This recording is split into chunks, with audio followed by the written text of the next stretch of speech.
매일 아침 출근길에 사연을 듣고 있는 여자입니다. 얼마 전부터 평온한 제 인생에 도저히 감당하기 힘든 일이 일어나서 이렇게 사연을 보냅니다. 제 사연을 들으시면서 바보 같은 저를 답답해하고 욕하시는 분들이 있을 것 같아요. 하지만 저는 다만 과거에 제가 너무나도 한심스럽고 더 이상 저와 같은 사기 피해자가 발생하지 않기를 바라는 마음으로 제 부끄러운 이야기를 쓰게 되었습니다. 이 남자를 만나기 전까지만 해도 저는 너무나 행복한 삶을 살고 있었어요. 부모님은 지방에 계시지만 혼자 서울에서 자취하면서 남부럽지 않은 괜찮은 직장을 다니고 있었고 성격이나 외모도 못난 편은 아니라서 주변에 제게 관심을 보이는 남자들도 있었어요. 꾸준히 살았어요. 다만 그때까지 저는 아직 결혼 생각을 하기보다는 하루하루 행복하게 즐기며 살아가는 게 더 좋았기 때문에 사람을 만나더라도 깊게 사귀지 않았어요. 그러더니 어느 날 제 나이가 30이 돼서 주위를 둘러보니 주변 사람들과 친구들도 하나씩 시집을 가버렸고 금요일 밤에도 제게 함께 놀 사람이 거의 남아있지 않더라고요. 이전까지는 결혼 생각이 없었던 제도 그때부터는 어떤 위기의식이 생기기 시작했습니다. 이러다가 나 혼자 노처녀로 남을까봐 걱정이 되더라고요. 멋지고 좋은 사람들은 다른 사람들이 다 가져가 버린다는 느낌이 들고 조바심이 나더라고요.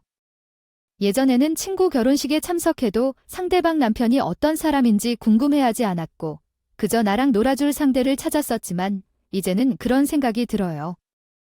사람이 또 한 명 줄었는지 생각했는데 그때부터는 지인 결혼식에 가면 신랑이 괜찮은 사람인지 혹시 친구들 중에 아직 결혼하지 않은 좋은 사람이 있는지 먼저 살피게 되었습니다.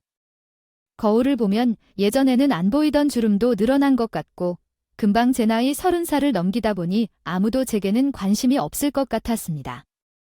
그래서 그때부터 술도 조금 덜 마시며 스스로 관리를 해야겠다는 생각이 들었습니다. 운동도 하면서 괜찮은 남자를 만날 수 있지 않을까 하는 생각으로 제가 살던 집에서는 조금 떨어진 청담동까지 헬스장을 다니기 시작했습니다. 현재 살던 동네 헬스장에는 20대 대학생처럼 보이는 친구들이나 몸이 굉장히 튼튼한 아저씨들만 있어서 제 나이와 비슷한 직장인들이 거의 없었어요. 그래서 친구에게 물어보니 청담동의 헬스장에 가보면 종종 연예인도 나온다는 이야기를 듣고 찾아갔습니다. 분위기가 좋은 동네에 있는 비싼 헬스장이라서 그랬는지 역시 분위기부터 다른 것 같았어요. 내부 인테리어도 호텔을 뺀 듯한 분위기였고 트레이너들도 다 잘생기고 스타일이 좋았습니다. 무엇보다도 평일 저녁에 운동하러 가면 30대 초중반으로 보이는 직장인들이 많이 있었어요. 당장 그들 중 한 명을 만나고 싶다고 생각한 건 아니었지만 운동하는 과정에서 그런 사람들 사이에 녹아들면서 스스로에게 동기부여가 되는 기분이 들었어요. 여러 가지로 혹시나 하는 기대감이었어요. 지금 생각해보면 정말 한심한 생각이지만 그 당시에는 전혀 문제라고 생각하지 않았어요. 집에서 왕복으로 1시간 가까이 걸리는 헬스장이었지만 매일매일 다녔어요. 어차피 운동을 목적으로 시작한 거라서 당연히 운동도 열심히 했습니다. 그렇게 헬스장에 다닌 지 2달쯤 지났을 때 집에 가려고 옷을 갈아입고 나왔는데 어떤 남자분이 제게 말을 걸었어요. 전부터 쭉 지켜봤는데 제 스타일이세요? 괜찮으시면 식사라도 한번 같이 할 수 있을까요? 저 이상한 사람 아닙니다 라고 하며 제게 명함을 한 장 내밀더라고요. 명함에는 대한민국 사람 누가 봐도 알만한 대기업의 로고가 박혀있는 쪽지를 전해주면서 그 남자는 자신이 증권회사에 다니는 펀드 매니저라고 소개했어요. 종이 조각 명함 한 장에 대해서 낯선 남자에 대한 경계심이 다 사라지게 했고 나는 곧바로 나의 연락처를 알려주었습니다. 그날부터 연락을 주고받으면서 주말에는 데이트도 하게 되었어요. 첫 데이트 때 그 전까지 가본 적도 없는 매우 고급스러운 레스토랑으로 안내해 주었고 그 사람은 그곳을 몇 차례나 방문한 듯이 능숙하게 주문을 하며 와인도 마셨습니다. 식사 자리는 너무 즐거워서 그 사람과 만날 때마다 이러한 고급스러운 경험을 할 수 있을 것 같았고 그 남자의 본질을 파고들려고 하지 않았습니다. 몸에 명품 옷과 시계를 차려입고 다니는 것 외에도 외제차를 타고 있는 사람을 만났는데 그 사람은 서울의 S대학을 졸업하고 대기업 펀드 매니저로 일하며 높은 연봉을 받고 있다고 소개했어요. 내게 대화를 나눌 때도 전문적인 지식을 바탕으로 이야기하고 경제용어를 사용하면서도 잘 모르는 나에게는 그냥 그 사람이 매우 인상적으로 느껴졌습니다. S대를 나왔다고 말한 것처럼 그는 평소에도 다양한 시사상식에 능통하고 S대 출신으로 나오는 다른 인물들을 잘 아는 것 같이 이야기했어요.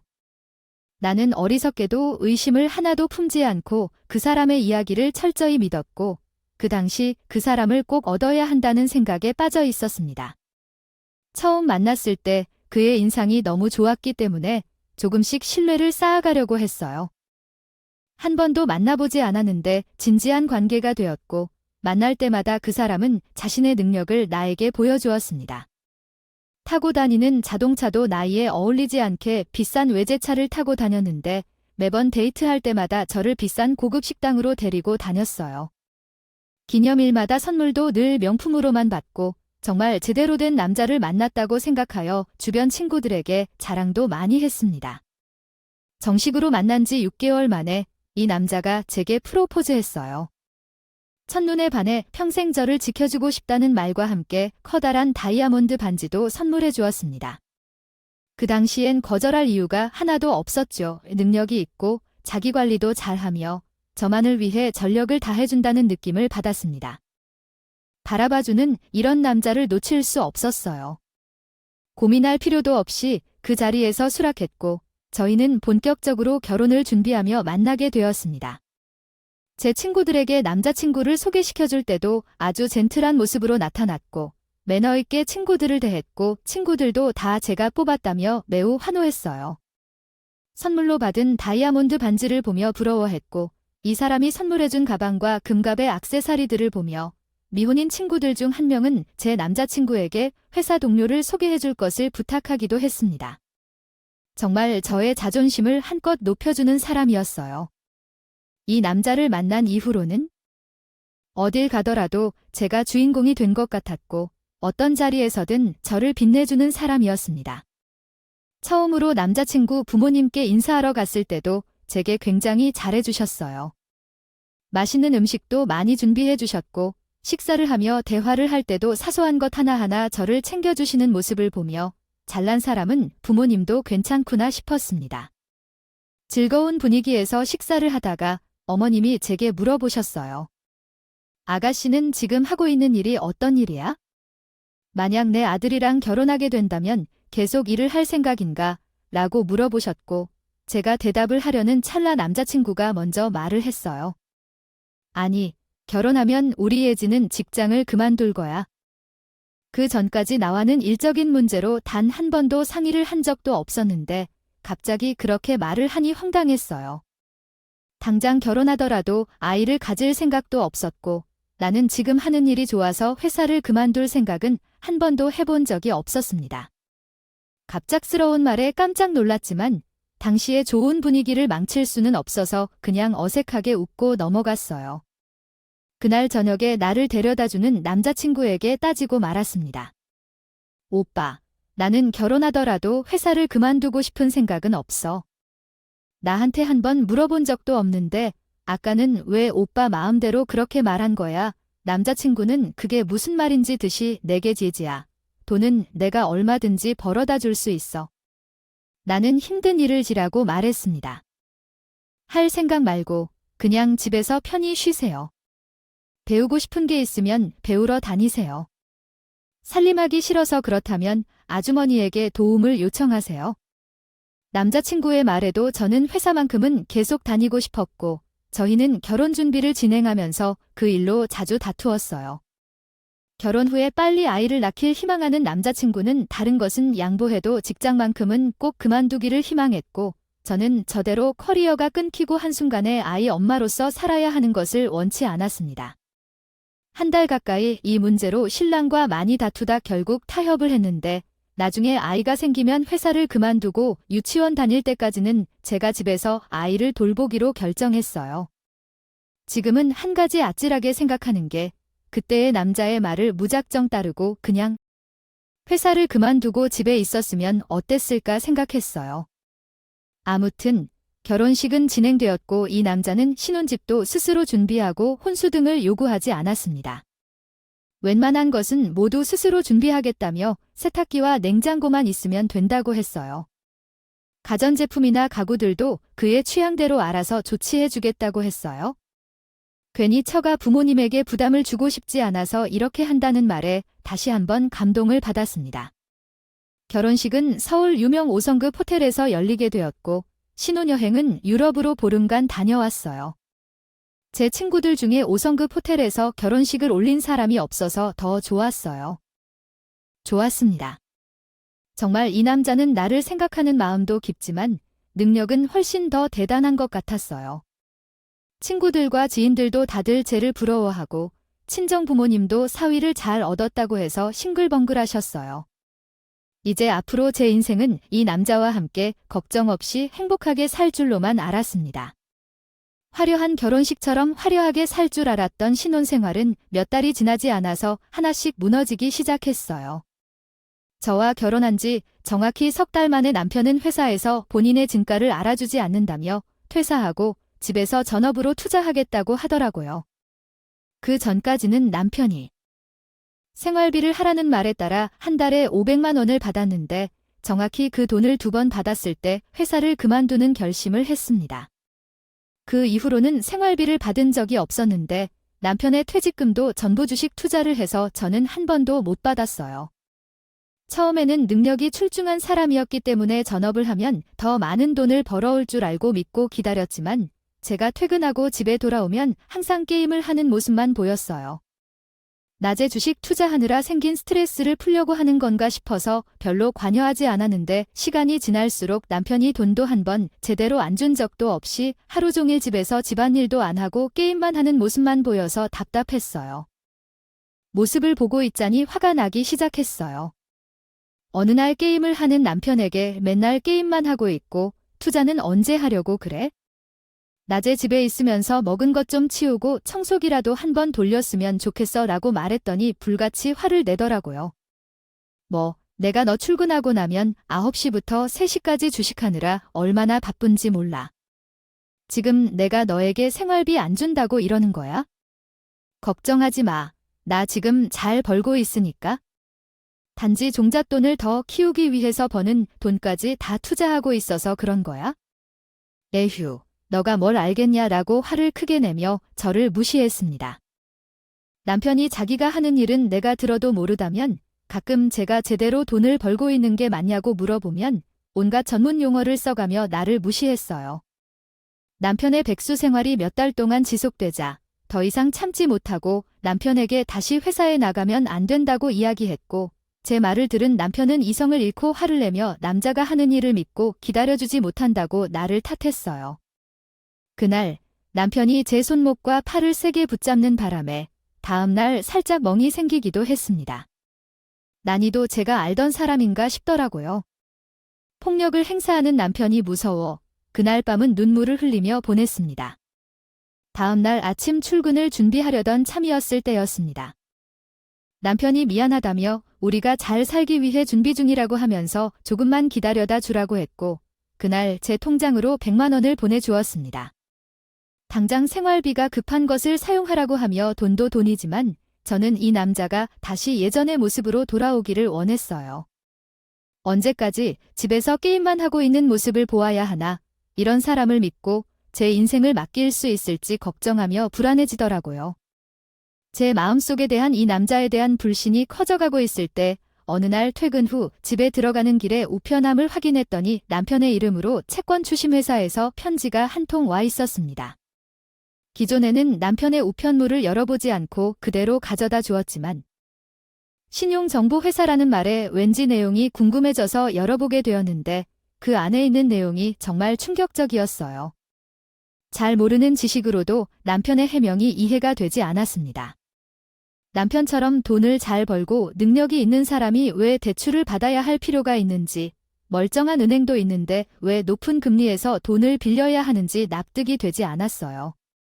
제가 남편에게 당장 내가 이해할 수 있도록 제대로 된 해명을 해주지 않으면 당신과 더 이상 같이 살 수 없다고 말했고 그 말에 남편은 다시 눈빛이 변하며 화를 내기 시작했습니다. 얘야, 돈을 가져다 줄 때는 넙죽넙죽 잘 받아서 사용하더니 이제는 나한테 빚이 좀 있는 거라고 도망가려고 해? 나 혼자 먹고 살려고 대출받았냐? 라며 저에게 말했어요. 돈으로 내가 먹고 몸에 걸치고 다니는데 쓴 거잖아라고 제게 소리했습니다. 저는 남편에게 받은 월급 말고는 돈을 만져본 적이 없다고 말했지만 남편은 마치 분노 조절 장애가 있는 사람처럼 미친 듯이 소리를 지르며 화를 냈습니다. 집안 물건을 던지기 시작했어요. 그 모습에 질려서 친정으로 도망갈 생각으로 집을 나서려는데 남편이 어디로 가냐며 쟤를 붙잡았고 남편을 힘으로 밀쳐내자 결국 날 주먹으로 때렸어요.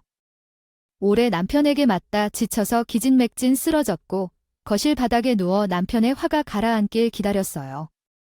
한참 동안 화를 내던 남편은 옷을 입고 집을 나가버렸고 그때 저도 집을 빠져나와 친정으로 향했습니다. 만심창이 되어 집으로 들어가자 우리 집 부모님이 보시고는 깜짝 놀랐어요. 무슨 일이냐고 제게 물었고 자초지종을 모두 설명하자 엄마와 아빠는 그렇게 멀쩡해 보이던 사위가 대체 어떻게 그럴 수가 있냐고 분노했습니다. 아빠가 남편에게 전화를 해봤지만 전화도 받지 않더라고요. 저는 회사에도 휴가를 내고 며칠 동안 부모님 집에만 있었고 혹시라도 남편이 찾아올까 두려워 집 밖으로 나가지도 못했습니다. 중간중간 남편이 저에게 전화도 하고 카톡을 보냈지만 받지 않았어요. 잘못했다고 저에게 사과를 하며 얼굴 한번 보자고 했지만 남편과 마주할 용기조차 없었습니다. 더 이상 그 남자와 함께 살 생각은 더 이상 없었죠. 제가 알고 있던 사람의 모습이 아니었고 손찌검을 하는 그 남자와 한 집에서 살 수는 없었습니다. 부모님께서 이번에는 그냥 이혼을 하는 게 나을 것 같다고 말하셨어요. 내가 결혼한 집에 가서 크게 흔적도 없고 미련 없이 이혼하고 폭력 사건으로 고소해버리라고 하셨죠. 저는 바로 다음 날 병원에서 진단서를 받아왔어요. 멍도 들고 부딪혀서 상처가 있는 곳도 있었는데 전치 2주가 나왔어요. 이혼을 하기로 결심했지만 어디서부터 시작해야 할지 전혀 몰라서 너무 답답했어요. 그래서 우선 부모님 집에서 생활을 하고 있었습니다. 경찰에 신고하고 변호사를 찾아가야 할지 고민하다가 이틀이 지난 날 시어머니께서 전화해 오셨어요. 남편 생각이 나서 전화를 받지 않고 싶었지만 어른이시니까 그냥 받았고 시어머니는 항상 잘 대해 주셨기에 전화를 받았을 때 이참에 남편과 이혼하기로 결정했다고 말하려고 했습니다. 전화를 받자마자 시어머니는 울면서 미안하다는 말만 하셨어요. 미안하다. 우리가 너한테 미리 말을 해야 했어? 정말 미안하다. 갑자기 사과를 시작하는 시모에게 그 사람이 잘못을 저지렀는데 시모님이 왜 미안해하시냐고 물었습니다. 시어머니는 계속해서 웃으면서 그게 아니야. 우리 식구들이 처음부터 너를 속인 것이야 이라고 말씀하셨어요. 그때 시모의 말을 이해하지 못했습니다. 내가 그동안은 아들이 무서워서 비밀로 하려고 했는데 이러다 너까지 큰일 날 것 같아서 이제는 고백해야겠다 오고 말씀하셨습니다. 말 잘 듣고 현명하게 판단하기. 그 길드 안에서 제가 몰랐던 비밀을 모두 이야기해 주셨습니다. 일단 남편이 한 거짓말이라는 것은 알아야 합니다. 출신이 에스더가 아니라 지방사립대에서 중퇴한 것이 최종 학력이었으며 대기업 근처에서 일한 경험도 없었고 펀드 매니저도 아니었다고 합니다. 제가 만날 때는 허영심이 심했던 편이라고 하네요. 외제차를 타고 돈을 낭비했지만 어떤 작은 회사든 근무하면서 월급을 받았었습니다. 그러나 재와 만나고 난 후 대출을 많이 받아 회사를 그만두었다고 합니다. 연애할 때부터 항상 비싼 곳에서 데이트하고 명품을 선물해줬던 건 사실이었습니다. 돈이 항상 부족했고 퇴직금과 대출로 얻은 돈을 주식과 암호화폐에 투자하여 돈을 벌겠다고 생각하며 모두 날려버렸다고 합니다. 결혼식을 치룰 때에 이미 남편이 소유한 돈은 없었고 결혼을 위해 시부모에게 돈을 요구하며 불온한 행동을 했다고 합니다. 그러자 시부모님은 거절하였고 그 집에서도 시부모님과 말다툼을 벌이며 폭력을 행사했다고 합니다. 결국 시부모님은 살던 집을 팔고 작은 임대 아파트로 이사하면서 남편에게 돈을 제공했고 그 돈으로 결혼식을 열고 신혼집을 구하며 혼수를 갖추었다고 합니다. 이야기를 듣고 있으면서 갑자기 속은 기분이 들며 자신이 한심하고 사기꾼 같은 인간으로 보였다고 합니다. 놀아났다는 사실을 깨달았습니다. 처음에 만나서 나에게 주었던 대기업 명함도 거짓이었고 남편은 지금까지 했던 모든 말 중 하나도 진실이 없었다. 하루도 빨리 이 남자로부터 벗어나야겠다는 생각에 다음날 아침에는 이혼 전문 변호사를 찾아가 남편의 책임을 물어 이혼을 진행하기로 했습니다. 다행히 남편은 연애 시절부터 결혼까지 금전을 요구한 적이 없어서 사기죄로 처벌받기는 어려울 것이라고 합니다. 대신 모든 이혼의 책임이 남편에게 있고 남편이 앞으로 재산이 없다고 보여 위자료를 청구했습니다. 경찰에 진단서를 첨부하여 폭행으로 고소하고 이혼 절차를 진행하면서 남편은 너무 사랑해서 결혼하고 싶어서 거짓말을 한 바람에 용서를 구하더라고 하지만 더 이상은 그의 본 모습을 알았으니까 이제는 끌려다녀도 싫어합니다. 이혼 중에 다행인 점은 그의 말을 듣고 회사를 그만두지 않았다는 것입니다. 만약 지금 직장도 없고 돈도 없었다면 삶이 망가질지도 모를 일이었어요. 이 나이에도 남자 볼 줄 모르고 단지 겉모습만 보고 판단했더니 이런 일이 생겨버렸네요. 앞으로는 사람을 신뢰하지 못할 것 같습니다. 괜한 겉모습에 집착하거나 허영심을 키우지 않고 주제에 맞게 생활하겠습니다. 만약에 이 이야기를 듣는 분 중에 아직 결혼하지 않은 분들이 계시다면 절대 남자의 외모만을 보고 판단하지 않았으면 좋겠습니다. 지금은 완전히 갈라져 끝났지만 여전히 퇴근길에 제게 다가올 것 같아서 불안하게 살고 있어요. 위자료와 합의금을 받았고 남편은 벌금을 낸 적도 있지만 그 정도로는 마음이 편해지지 않네요. 나중에라도 천벌받았으면 좋을 텐데요. 오늘의 이야기는 여기까지입니다. 구독, 좋아요 및 알림 설정을 해주시면 감사하겠습니다. 모두들 행복하시고 좋은 하루 되세요.